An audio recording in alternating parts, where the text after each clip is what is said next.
After that brutal loss to the Washington Commanders, the question is, should the Chicago Bears consider firing head coach Matt Eberflus and offensive coordinator Shane Waldron? Let's talk about it. I know, overreaction Monday, right? We got to talk what is going on, y'all. Faiz Sports all back at it with another video talking, of course, I'm NFL here to talk about the Chicago Bears, so if you're a Bears fan.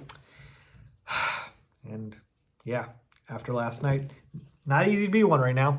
Hit that subscribe button down below, people. Would really appreciate that. If you're interested in becoming a member on the channel, go ahead and do so. Link down below for that as well. So let's hop right into it. So we know last night's loss was brutal in more ways than one.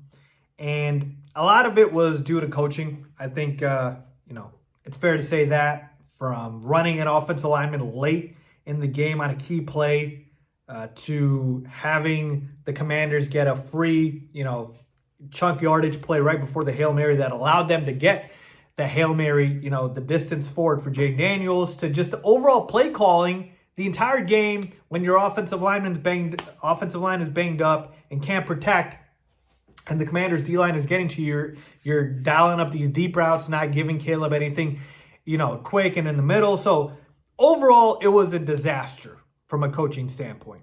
So that is why, we're bringing up the question of if the Bears should fire Matt Eberflus and offensive coordinator Shane Waldron. Now, it's twofold. If Eberflus goes, Waldron would go as well. So I'll talk about it, both in the same vein here.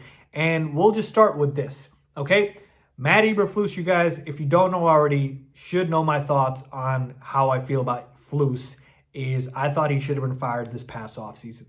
Matt Eberflus is just not cut out to be a head coach. He is not head coach material. He is a perfect defensive coordinator. And right now he's masquerading as a head coach. So to me, he's never been the guy I've been sold on. He is not the guy that I think will take this team to the promised land. Like, if you told me right now, Faiz, in the next 5 to 10 years, the Bears will win a Super Bowl, who do you think is going to be the head coach of the Bears?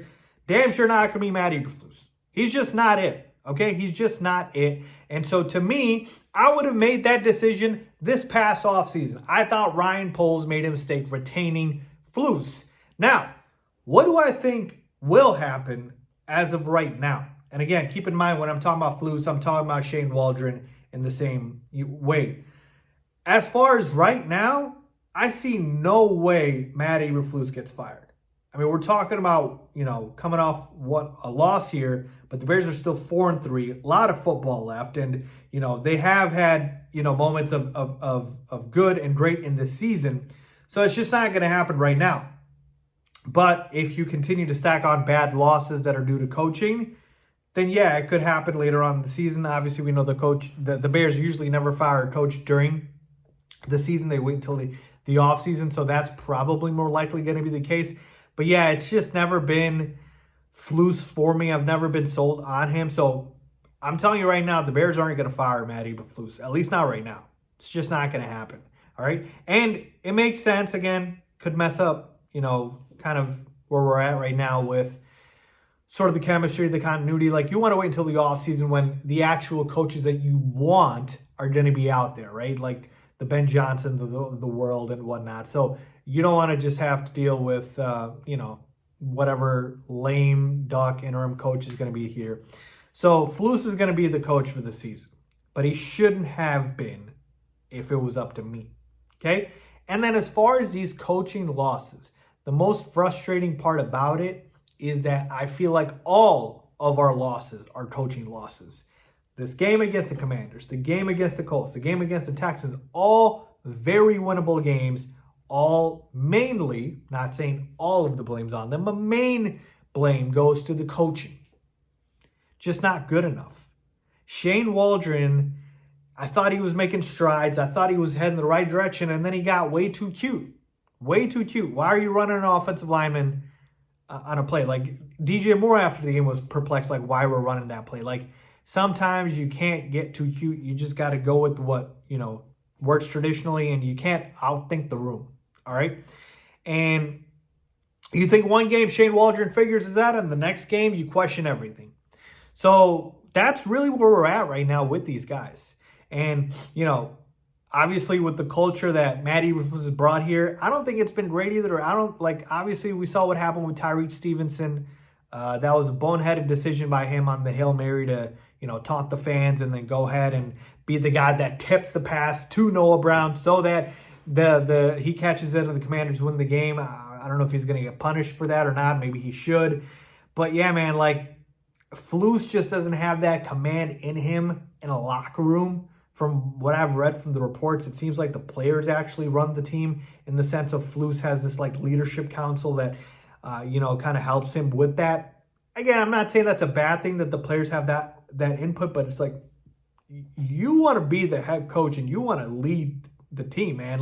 Look at Dan Campbell in Detroit. There's no doubt about it. He is the leader of that football team. They go as Dan Campbell goes. So Flus has never and will never be, for me, the guy, all right? So that's just where I've always been with it.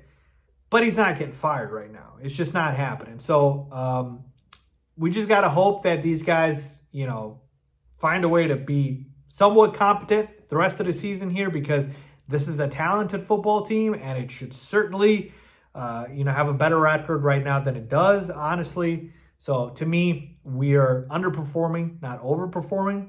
And that's where we're at right now. But a couple more losses, bad ones like this, the seat's going to get hot. And we got the division games coming up, folks. So get ready, because Matt Eberflus is going to be coaching for his job here very soon. Because I'm telling you, while it might not happen this season, there's a very good chance that if he doesn't get this team to where it needs to be, he's going to be gone after this season. And he probably should have been gone last season. So let me know what you guys think, man. Leave a comment down below with your thoughts on if Eberflus should be fired or not, or if you see another issue with this team. Same with Waldron. As always, thanks for watching.